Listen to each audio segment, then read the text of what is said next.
इन्हां बेगैरतां दे पैरां च रखण लग्या ये ते सोच लेना सी कि मां ते तबक्के दे पाकिस्तान। अस्सलाम वालेकुम नाज़रीन, मैं हाँ तारक सानी ते तुसी वेख रहे हो मेरा चैनल रैबर इंटरटेनमेंट प्लस। आज जिहड़ी फिल्म मैं लैके तुहाडी खिदमत विच हाज़र हो रहे हैं, बड़ी ही ज़बरदस्त फिल्म है, बड़ी ही लाजवाब फिल्म है। और इस फिल्म नूं मैं कई दफ़ा वेख्या है और कई दफ़ा इस ते रिसर्च की है। इस फिल्म का नाम है यार दा सेहरा। नाज़रीन, यह फिल्म दो दोस्तों की कहानी है ते दोस्तों का किरदार अदाकार सुल्तान रई ते यूसुफ खान ने अदा किया है।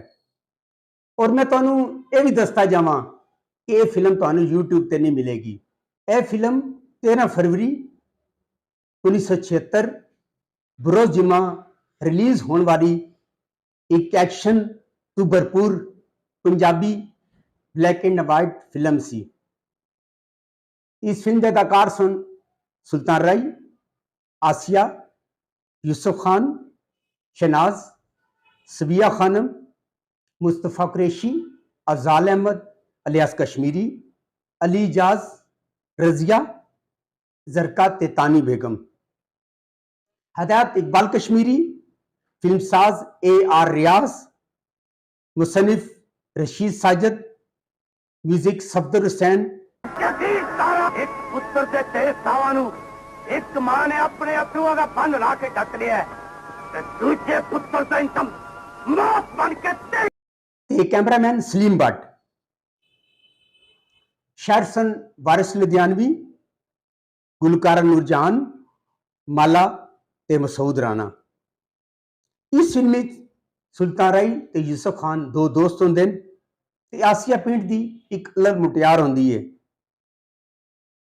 मुस्तफा कुरैशी ने इस फिल्म में एक जागीरदार का रोल अदा किया है, जिहड़ा कि पिंड नूरपुर नूं खरीद लैंदा है। सुल्तान रई का नाम इस फिल्म में अकबर होंदा है ते वो नूरपुर का रहने वाला होंदा है।